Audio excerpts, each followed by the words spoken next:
नमस्कार विद्यार्थी मित्रांनो, मी संतोष गुड्डेवर आपल्या सर्वांचं स्वागत करीत आहे. तर आज झालेला मराठीचा पेपर, त्या पेपरची प्रश्नाची उत्तरे आपण पाहणार आहोत. तर काही प्रश्नाची उत्तर आणि याचे लाईव्ह व्हिडिओ आपण नंतर घेणारच आहोत डिटेलमध्ये. तर व्हिडिओ आवडल्यास व्हिडिओला लाईक आणि चॅनलला सबस्क्राईब करा आणि आपले येणाऱ्या प्रत्येक प्रश्नपत्रिकेचे व्हिडिओ उत्तरे तुम्हाला भेटून जातील, प्रत्येक प्रश्नाचे उत्तरे. आणि इंग्रजी आणि गणिताचं नक्कीच लाईव्ह क्लासेस आपण घेण्याचा प्रयत्न करू.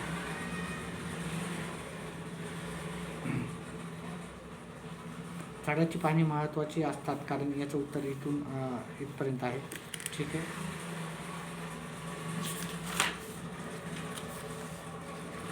त्याच्यानंतर याचं उत्तर चूक आहे, चूक बरोबर आहे. सर्व प्रश्नाची उत्तरे आपण करू. ह्या प्रश्नाचं उत्तर इथून ते इथपर्यंत लिहिलं तरी तुम्ही चालेल. ठीक आहे. ह्या प्रश्नाचं उत्तर व्यवस्थित पाहून घ्या. चूक बरोबर. त्याच्यानंतर पुढचा प्रश्न, इथं आदर आणि विश्वास याचं उत्तर होतं. वाट पुसल्याशिवाय जाऊ नये, वाट विचारल्याशिवाय जाऊ नये आणि फळं माहिती असल्याशिवाय आपण खाऊ नये, याचं उत्तर होतं.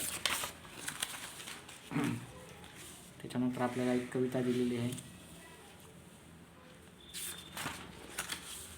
त्याच्यानंतर आपल्याला काही प्रश्न, इथे प्रस्तुत कवितेचे कवी होते मोरोपंत आणि निरिजा होत्या याच्या.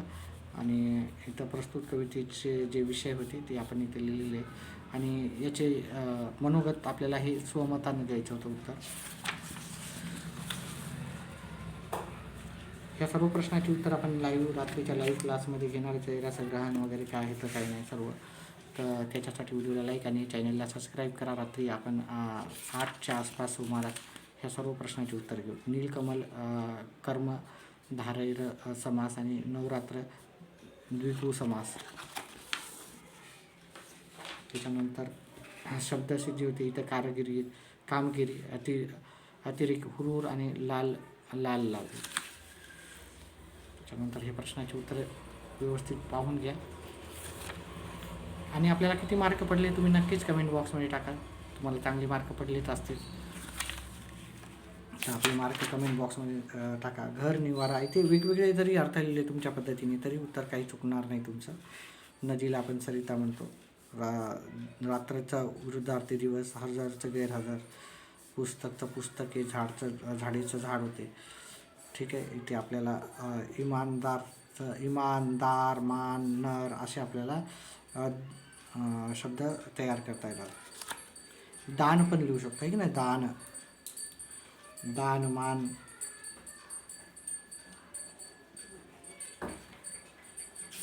त्याच्यानंतर आपल्याला पुढचा प्रश्न पाहायचा होता. हे सहानुभूती, हे उत्तर बरोबर होतं. त्याच्यानंतर इथे बरोबर हे होतं. त्याच्यानंतर इथे तिसरा, इथं हे उत्तर आणि इथे हे आपल्याला शब्द शुद्ध करून लिहायचे. तर प्रश्नार्थक चिन्ह अतिशय सोपं होतं आहे की नाही. आणि हे उद्गारार्थक चिन्ह, याला तर विचारायची गरज नाही.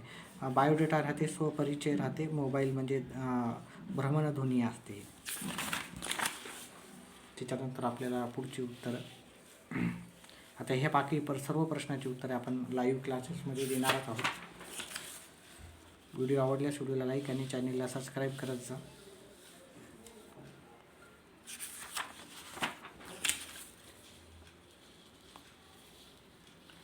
आणि व्हिडिओ जर नक्कीच आवडला असेल तर लाईकच्या नंतर हाईप एक ऑप्शन येते. त्या हाईप ऑप्शनला पण तुम्ही काय करा, प्रेस करा. हाईप ऑप्शन पण करा, लाईक पण करा. व्हिडिओ पाहिल्याबद्दल धन्यवाद. आपला दिवस शुभ राहो. आणि नक्कीच येणाऱ्या परीक्षेमध्ये प्रत्येक पेपरचे उत्तर तुम्हाला नक्कीच आपल्या चॅनेल थ्रू भेटतील. धन्यवाद.